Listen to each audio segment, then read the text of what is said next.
नमस्कार, नई परख पर आप सब लोगों का स्वागत है। भारत की राजनीति में एक नई पार्टी का उद्भव ऐसा लगता है होने वाला है। कॉकरोच जनता पार्टी के नाम से एक ऑनलाइन मूवमेंट शुरू हुआ और यह ऑनलाइन मूवमेंट आप सभी इस बात से परिचित है इसलिए शुरू हुआ क्योंकि भारत के मुख्य न्यायाधीश ने बहुत ही बेतुके तरीके से बेरोजगार युवाओं को कॉकरोच की संज्ञा दी थी। हालांकि बाद में उन्होंने इसकी सफाई भी दी। तो अभिजीत दीपके नामक एक युवा ने जो कि बॉस्टन में पढ़ाई कर रहे हैं एक ऑनलाइन अभियान शुरू किया कॉकरोच जनता पार्टी के नाम पर और देखते ही देखते मिलियंस में इसके फॉलोअर्स बन गए।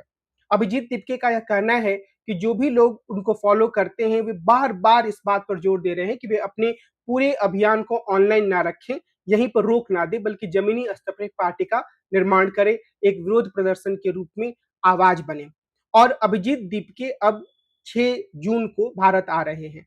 सोनम वांगचुक जो कि एक बहुत ही प्रतिष्ठित सोशल एक्टिविस्ट हैं, उन्होंने भी कॉकरोच जनता पार्टी को अपना समर्थन दिया है। तो कॉकरोच जनता पार्टी के जो 3 युवा प्रवक्ता हैं, विजेता दहिया, सौरभ दास और आशुतोष रांका, उन्होंने कल एक प्रेस कॉन्फ्रेंस किया और उन्होंने इस पूरे कार्यक्रम की रूपरेखा रखी कि किस तरीके से 6 जून को अभिजीत दीपके और सोनम वांगचुक जो है वो दिल्ली आएंगे। दिल्ली आने के बाद थाने में जाकर वो जंतर मंतर पर शांतिपूर्ण प्रदर्शन करने की अनुमति मांगेंगे। उन्होंने यह भी कहा कि सभी लोग इस प्रदर्शन में शामिल हो सकते हैं, वे अपनी पार्टी का बैनर लेकर ना आए और वे चाहें तो आकर इस प्रदर्शन में शामिल हों। उम्मीद यह जताई जा रही है कि अभिजीत दीपके को या तो अनुमति नहीं मिलेगी या फिर उन्हें उसी समय गिरफ्तार कर लिया जाएगा या फिर सरकार यह सुनिश्चित करने की कोशिश करेगी कि यह कॉकरोच जनता पार्टी के द्वारा आयोजित होने वाला जो प्रदर्शन है उसमें बहुत कम लोग आए। तो इसके लिए पहले से ही कई तरह की नाकेबंदी सरकार के द्वारा की जा सकती है।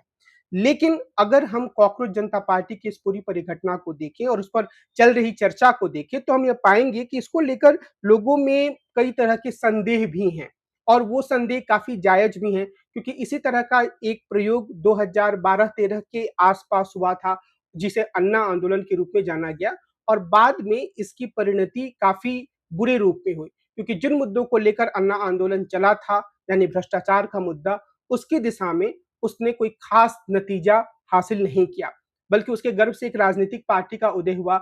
उसके नेताओं ने अपने आप को कट्टर ईमानदार कहा लेकिन उन्हें राजनीतिक सफलता तो मिली पर भ्रष्टाचार का मुद्दा कहीं नेपथ्य में चला गया।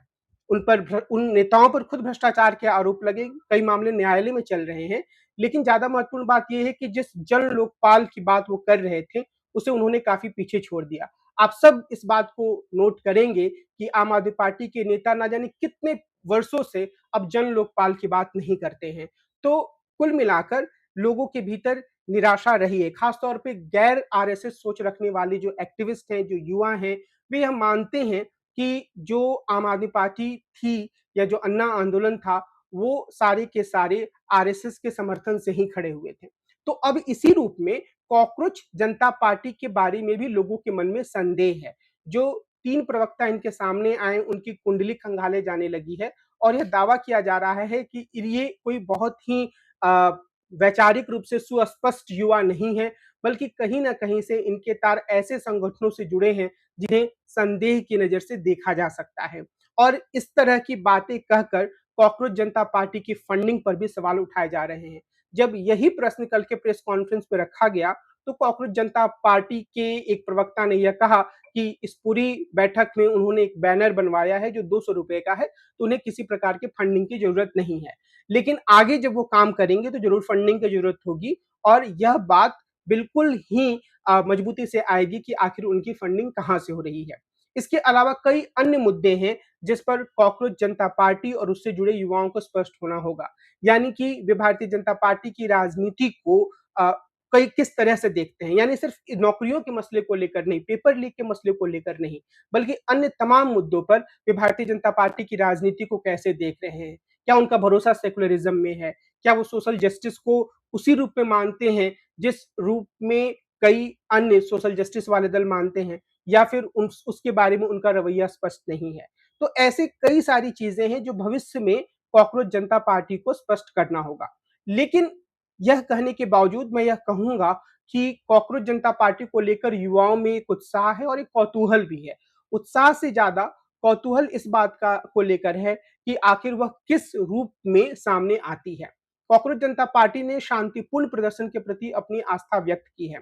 आप इस बात पर नोटिस करेंगे कि जहां एक तरफ भारतीय जनता पार्टी और आरएसएस के विरोधी कॉकरोच जनता पार्टी को संदेह की नजर से देख रहे हैं, वहीं दूसरी तरफ आरएसएस और भारतीय जनता पार्टी से जुड़े हुए बहुत सारे लोग कॉकरोच जनता पार्टी की तीखी आलोचना कर रहे हैं और उनका यह मानना है कि इसमें बहुत सारे ऐसे लोग जुड़े हैं जो उमर खालिद के समर्थक हैं, जिन्हें विदेशों से पैसा मिल रहा है और इस तरह की बातें कहकर कॉकरोच जनता पार्टी को डिस्क्रेडिट करने की कोशिश की जा रही है।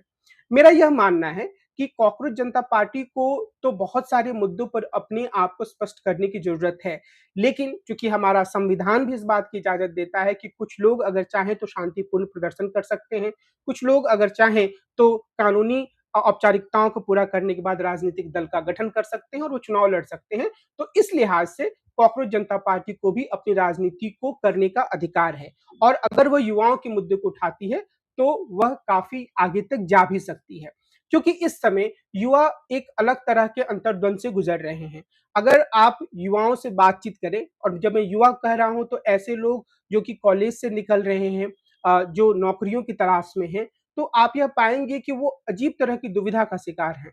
चाहे वो दिल्ली में रहने वाले युवा हों या इलाहाबाद या किसी भी अन्य जगह पर जो प्रतियोगी परीक्षाओं की तैयारी कर रहे हैं, उन्हें ऐसा लगता है कि अव्वल तो बहुत सारी नौकरियों के फॉर्म नहीं निकलते हैं, जब फॉर्म निकलते हैं तो पेपर लीक हो जाता है, अगर पेपर लीक किसी कारण से नहीं हुआ तब भी कुछ ना कुछ ऐसा हो जाता है कि नतीजा नहीं आता है और अगर अंत में नतीजा आ भी जाता है तो नतीजे के स्तर पर भी इतनी ज्यादा सेटिंग हो जाती है कि जो लोग पैसा देते हैं, सूटकेस देते हैं, जो अमीरों के बच्चे हैं, उन्हीं का होता है।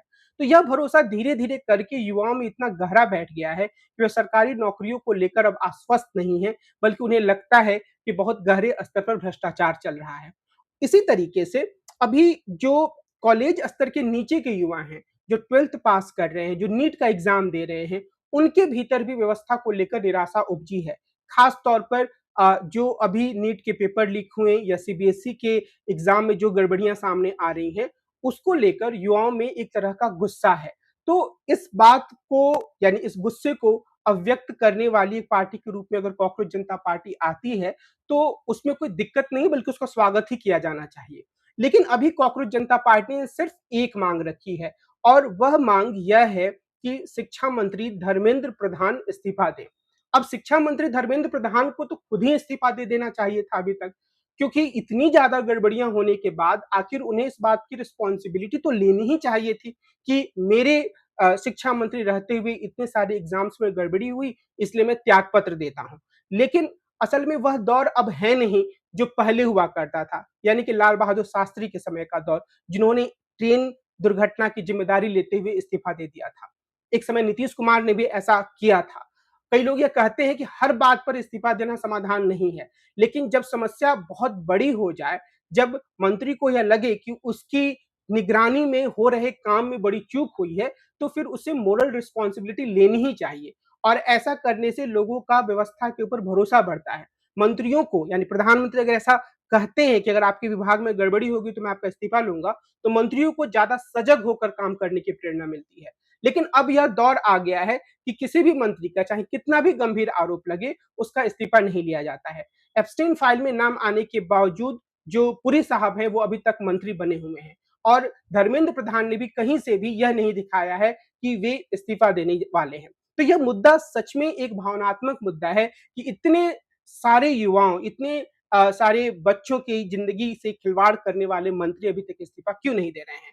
तो ये एक मुद्दा तो बिल्कुल प्रासंगिक है, लेकिन यहां से आगे बढ़कर जो अलग अलग तरह की चुनौतियां प्रश्नों के रूप में कॉकरोच जनता पार्टी के सामने आने वाली हैं, उसे उसका जवाब ढूंढना होगा। अभी बहुत सारी चीजें स्पष्ट नहीं है कि कॉकरोच जनता पार्टी का स्ट्रक्चर कैसा होगा, कॉकरोच जनता पार्टी को वास्तविक स्तर पर, जमीनी स्तर पर कितने युवा समर्थन देने वाले हैं, कॉकरोच जनता पार्टी से कौन तरह के लोग जुड़ेंगे, कॉकरोच जनता पार्टी की फंडिंग क्या होगी, जो धर्मनिरपेक्षता का मुद्दा है या फिर जो सामाजिक न्याय का मुद्दा है, उसके बारे में कॉकरोच जनता पार्टी किस तरीके से सोचेगी, कॉकरोच जनता पार्टी ग्रामीण क्षेत्रों के युवाओं से कैसे संवाद करेगी। इस तरह की कोई बात अभी स्पष्ट नहीं है। अभी जो चीज हम जानते हैं वह यह कि एक युवा ने एक ऑनलाइन कैंपेन शुरू किया, क्योंकि उसे यह लगा कि देश का मुख्य न्यायाधीश युवाओं का उनकी बेरोजगारी का मजाक उड़ा रहा है। इस ऑनलाइन कैंपेन को जबरदस्त सफलता मिली और लोगों ने यह कहा कि आप इसे जमीन पर लाइए और वो इसे जमीन पर लाने के लिए अब दिल्ली आ रहे हैं। तो आगे क्या होने वाला है, यह बहुत सारी चीजें अभी अनिश्चित हैं। लेकिन अगर लोकतंत्र में युवा अपनी मांगों को लेकर एक दल का गठन करते हैं, तो यह स्वागत योग्य ही बात है, क्योंकि यह अन्य दलों को, अन्य विपक्षी दलों को भी और सत्ताधारी दल को भी काफी हद तक युवाओं के मुद्दों के प्रति संवेदनशील बनाएगा। और अगर युवा सीधे तौर पर अपनी मांगों को जोश खरोश के साथ रखेंगे, तो कोई भी सरकार पूरे मसले को एक दो अधिकारियों के ट्रांसफर तक सीमित करने की जहमत नहीं उठाएगी, उसकी हिम्मत नहीं होगी, बल्कि वो शीघ्रातिशीघ्र कार्रवाई करेगी और चीजों को संभालने की कोशिश करेगी। लेकिन ऐसा हो नहीं रहा है, मोदी सरकार इसके प्रति काफी उदासीन है।